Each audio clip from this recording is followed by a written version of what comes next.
Welcome to this explainer. We're diving right into the absolute chaos of April 2026, breaking down exactly how elite security protocols completely, and I mean completely, failed. We are looking at the fifth assassination attempt on Donald Trump, an event that has left security experts and the public absolutely stunned. 120. That's it. Just 2 short minutes. That is all the time it took for a civilian to completely shatter the perimeter of the world's tightest, most well-funded security force. Imagine that. 2 minutes to circumvent layers of protection that are supposed to be impenetrable. Which brings us to the massive, glaring mystery we're investigating today. How on earth did a guy with zero military background, zero tactical training, manage to fire off 10 shots right outside a presidential banquet? It's a terrifying question that demands a really logical look at the facts. To make sense of this whole shebang, we'll walk through it chronologically. We'll start with the Washington Hilton attack itself, profile our very unexpected shooter, Cole Thomas, unpack his manifesto, break down the anatomy of the security failures, look at the historical parallels with Ronald Reagan, and finally, discuss how to actually fix these protection gaps. All right, Part 1, the Washington Hilton attack, a terrifying 2 minutes. So, the attack itself unfolded with just terrifying speed. This was the 5th assassination attempt on Donald Trump, happening right at the Washington Hilton Hotel. The shooter navigated past the checkpoints, got right to the doors of the banquet hall, where the president was dining with journalists, by the way, and fired off 10 rounds in under 2 minutes. One Secret Service officer was hit at point-blank range. Thankfully, he survived, but the fact that a shooter had the time to fire 10 rounds inside a so-called secured perimeter is just a colossal failure of the protection bubble. Moving on to Part 2. Profiling shooter Cole Thomas, the ultimate anomaly. When you picture an assassin, you probably think of a hardened criminal, or maybe a disgruntled ex-military operative, right?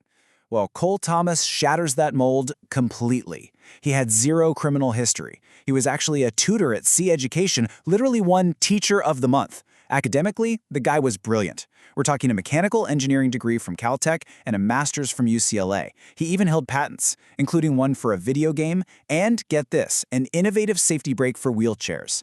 Nothing, and I mean absolutely nothing in his background screamed tactical expert or violent threat. But when investigators really started digging, some behavioral red flags popped up. Back in 2024, he made a $25 donation to Kamala Harris, so there's some obvious political opposition there. He was also seen at the recent No Kings anti-Trump protests. But the real alarm bells? His sudden, very recent visits to shooting ranges to figure out how to actually fire a weapon. And then there's a really curious photo that surfaced on Facebook showing him wearing an Israeli Defense Forces t-shirt. The weird thing is, that photo was instantly deleted right after his arrest, almost like someone was trying to scrub any perceived military link. Which leads us to Part 3, unpacking the manifesto and the Epstein rig. To really understand his motives, we have to look at his handwritten manifesto. And there's one singular sentence that became the absolute focal point of the whole investigation. He wrote, "I won't allow a rapist and traitor to stain my hands with his crimes." Notice how he refers to a single unnamed individual. He never actually explicitly named his target in the text, and that little detail led to a wild, totally unexpected twist in the media.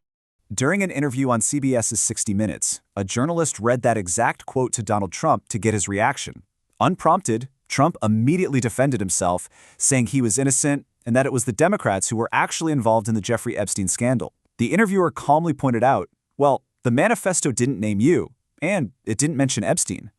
By reacting that way, Trump inadvertently inserted himself right into the center of the manifesto's narrative. Wild, right? All right, let's get into the mechanics of this. In Part 4, Anatomy of Security Failures, the Domino Effect. So how exactly does a school teacher bypass elite hotel security? It's like a giant puzzle of failures. First, he simply booked a room days in advance, walking in as a normal guest. Then, he bypassed the hotel's electronic metal detectors by bringing the weapon inside in disassembled pieces over the course of a few days.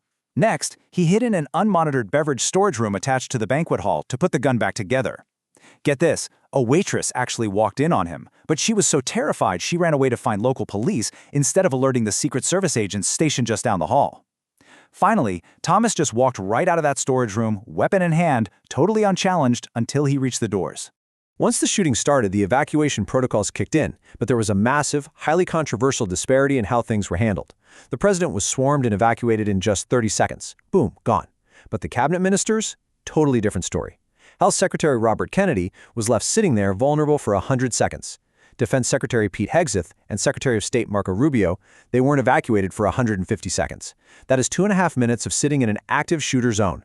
This huge contrast in who gets protected first has sparked a massive debate about the safety of high-ranking officials sharing a stage with the president. This brings us to Part 5, Reagan Parallels and History, Echoes of the Past. Look, systemic security failures in presidential protection are tragically not a new thing in American history. Over the centuries, breaches have resulted in the successful assassinations of 4 sitting U.S. presidents: Abraham Lincoln, James A. Garfield, William McKinley, and John F. Kennedy. And that's not even counting the many close calls. But the absolute most striking comparison to this 2026 attack is the 1981 assassination attempt on Ronald Reagan. Reagan was shot by a civilian, someone with no tactical background, right outside the exact same hotel, the Washington Hilton. The eerie similarities between the two events happening at the exact same location have honestly fueled some crazy fringe conspiracy theories that the 2026 attempt was somehow a staged homage. And those staged rumors? They're definitely amplified by Trump's very well-documented admiration for Reagan. I mean, upon taking office, Trump literally replaced Andrew Jackson's Oval Office portrait with one of Ronald Reagan, frequently calling him his ultimate political idol. He mirrors a lot of his policies. But let's be clear here. Despite those eerie parallels in the rumors going around, the physical evidence, the seriously wounded officer, and Cole Thomas's arrest, they all point to a very real, very lethal threat, not a staged play. Finally, Part 6, Fixing Presidential Protection Gaps, Systemic Solutions. First, we have to talk about the last line of defense. In these life-or-death moments, units like the CAT, the counter-assault team, are deployed. Now, their sole purpose isn't necessarily to arrest the shooter. Their job is to engage them at point-blank range just to buy the Secret Service precious seconds to get the president out of there. It really proves that every single second is a critical commodity. But honestly, relying on a shootout in a hotel lobby means your prevention methods have already failed. Former Secret Service agents blame a lot of these gaps on the huge clash between a normal citizen's privacy and presidential security. Think about it. When a president visits a public hotel, the Secret Service only secures the specific ballroom. They don't shut down the entire building. They have to respect the privacy of normal people booking rooms, and that is exactly the loophole the shooter used to get his weapon inside over several days. To bypass these public hotel vulnerabilities entirely, security experts are proposing some pretty radical solutions now. They're talking about expanding the security perimeter to the entire building, implementing total camera surveillance, and breaking down the legal barriers that prevent them from monitoring private guests when a president is in the house. But the most fail-safe, bulletproof solution being tossed around? Just avoid public venues altogether by building a dedicated, highly secure private banquet facility right on the White House grounds. As we wrap up this explainer, I want to leave you with a provocative thought. Given these incredible systemic gaps, a teacher literally sneaking in a disassembled gun, and those glaring evacuation disparities between the president and his own cabinet, how confident are you really in our current security protocols? If you had to rate the Secret Service today, what would you give them out of 10? Some critics are saying they'd give them a 2. Think about that.